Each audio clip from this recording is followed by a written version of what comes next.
বাবা, অফিস থেকে এসে খুব গরম লেগে গেছে। দেখি কই রান্না টান্না করেছো তো নাকি? কি রান্না করলে? রান্না করব? ওসব রান্না টান্না ঘরের কাজ টাজ আমি আর করবো না। এখন আমি অন্নপূর্ণা ৩,০০০ করে টাকা পেয়েছি। আমার এখন মাসে মাসে ইনকাম আসবে। তোমাদের ঘরের কাজ, কোনো কাজ আমি আর করব না। ঘরের পিচ অ্যান্ড এভরিথিং কাজ এবার থেকে তোমরা করবা, তোমরা। আমি আর ওসব কাজ মাজ করতে পারবো না, বলে দিলাম আমি আগের থেকেই। এসব কি বলছো কি তুমি? হ্যাঁ, আমি এখন শুধু বসে বসে আমার রূপ চর্চা করব আর রিল্যাক্স করব, রিল্যাক্স করব এখন আমি। বুঝেছো?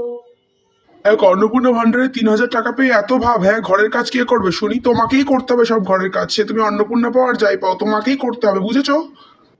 আমাকে করতে হবে ঘরের কাজ, আমাকে আমাকে করতে হবে ঘরের কাজ, তাই তো? আমি হ্যাঁ যদি হ্যাঁ হ্যাঁ। ঘরের কাজ করি তাহলে তোমাদের সবার রান্নায় বিষ মিশিয়ে আমি খাওয়াবো, বলে দিলাম। কিন্তু এই আমি বলে দিলাম, বিষ মিশিয়ে খাইয়ে আমি ব্রাউমেনের পরিচয় দেবো। মা, ওটা ব্রাউমেন না ব্রেভ ওমেন হবে। মোনা, তোর কিন্তু বেশি বাড়াবাড়ি হয়ে যাচ্ছে। তুই আমাকে শেখাচ্ছিস ইংরাজি, যে তোকে খাওয়ানো শেখানো হাঁটানো শেখালো, তুই আমাকে ইংরাজি শেখাচ্ছিস। ব্রানা ব্রেভ আমি অত জানি না, আমি যেটা বলছি সেটাই সঠিক, কারণ আমার মাসে এখন ৩,০০০ টাকা ঢুকছে। তোরা আমার কথা মেনেই চলবি, বলে দিলাম আমি এটা। না পারলে ভুলভাল ইংরেজি আমি বলো বাড়ি কেন? থেকে চলে যাবো, আমার ৩,০০০ টাকা ইজ এনাফ। বাড়ি থেকে চলে গিয়ে আমি আলাদা খাওয়ার জন্য এনাফ, বুঝেছিস?